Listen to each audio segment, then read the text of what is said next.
जय गुरुदेव। प्रश्न: क्या सभी व्यक्ति शक्तिपात दीक्षा के अधिकारी होते हैं? गुरुदेव महाराज, इस संबंध में दो प्रकार की विचारधाराएं हैं। पहली ये कि गुरु को अधिकार अनधिकार का निर्णय करके ही दीक्षा देनी चाहिए। दूसरा विचार ये है कि गुरु के सामने अधिकारी अनधिकारी देखने जैसी बात कोई नहीं होनी चाहिए। अपनी इच्छा अनुसार वह जिस चाहे दीक्षा दे सकता है।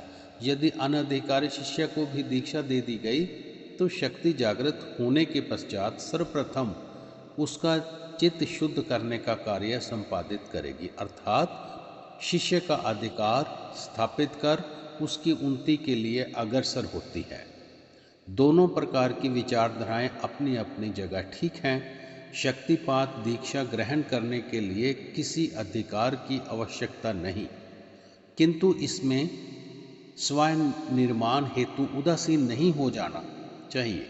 यदि कोई व्यक्ति शक्तिपात में दीक्षित होना चाहता है तथा उपयुक्त गुरु की खोज में प्रयत्नशील है तो उसे पूजा पाठ जप तप सत्संग आदि का कर्म भी बनाए रखना चाहिए, ताकि उसमें निर्भिमानता, विनम्रता एवं आत्म संयम इत्यादि शुभ लक्षणों का उदय हो सके।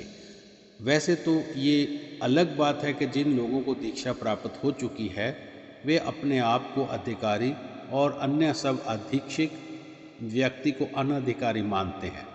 सामान्यतः उनकी दृष्टि में यदि कोई अधिकारी होता भी है तो केवल अपने निकट संबंधी अथवा प्रियजन मित्र इत्यादि ही अधिकारी होते हैं। शास्त्र में सत और असत शिष्यों के लक्षण गिनाए गए हैं और उसके पश्चात अंत में ये उल्लेख किया गया है कि जिस व्यक्ति को गुरु अपने शिष्यत्व में स्वीकार कर ले वही अधिकारी होता है। इसका निर्णय गुरु पर छोड़ दिया जाना चाहिए। यदि व्यक्ति देखने में असत एवं आचरणहीन होने पर भी गुरु की दृष्टि में अधिकारी हो सकता है, उसकी चित्त स्थिति का वास्तव अनुमान गुरु ही लगा सकते हैं। इसी प्रकार कोई अन्य व्यक्ति सत लक्षणों से युक्त एवं सदाचारी तथा आध्यात्मिक साधनों में संपन्न शक्तिपात दीक्षा के पूर्ण अधिकारी दिखाई देने पर भी गुरु की दृष्टि में अनधिकारी हो सकता है। उसका एक उदाहरण स्वामी नारायण तीर्थ जी महाराज के जीवन में इस प्रकार घटित हुआ है। एक संस्कृत का विद्वान कर्मकांड का पारंगत पठन पाठन से युक्त ब्राह्मण श्री स्वामी जी महाराज के पास आता, घंटों बैठता एवं दीक्षा के लिए प्रार्थना किए करता था। श्री स्वामी जी हाँ देखेंगे ऐसा कहकर उसे टाल दिया करते थे। एक दिन फिर ब्राह्मण भी महाराज के पास बैठा हुआ था कि एक मुसलमान पहली ही बार महाराज के पास आया और उचित समय देखकर दीक्षा के लिए प्रार्थी हुआ। स्वामी जी ने उसे तत्काल दीक्षा की स्वीकृति दे दी एवं मुहूर्त निश्चित कर दिया। ये देखकर पंडित जी महाराज क्रोध से जल भुन गए। सोचने लगे कि मैं ब्राह्मण कर्मकांडी संस्कृत का विद्वान सदाचारी सब कुछ हूँ, किंतु स्वामी जी मुझे टालते जा रहे हैं और उस मलेच्छ मुसलमान को तत्काल पहले ही दिन दीक्षा की स्वीकृति देकर मुहूर्त भी निश्चित कर दिया।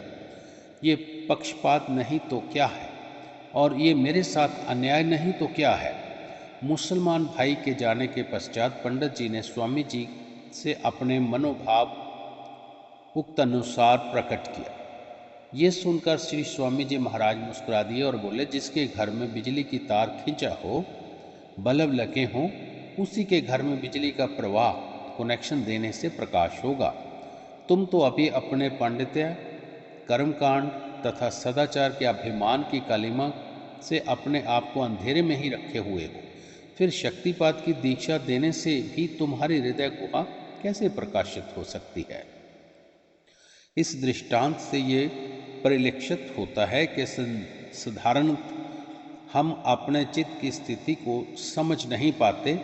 हो सकता है कि कोई वर्तमान में अत्यंत अनाचारी हो, किंतु वह समय उन संस्कारों के वेग का अंतिम हो और उसके पश्चात उसके हृदय में उदय होने वाले संस्कार शुभ हों।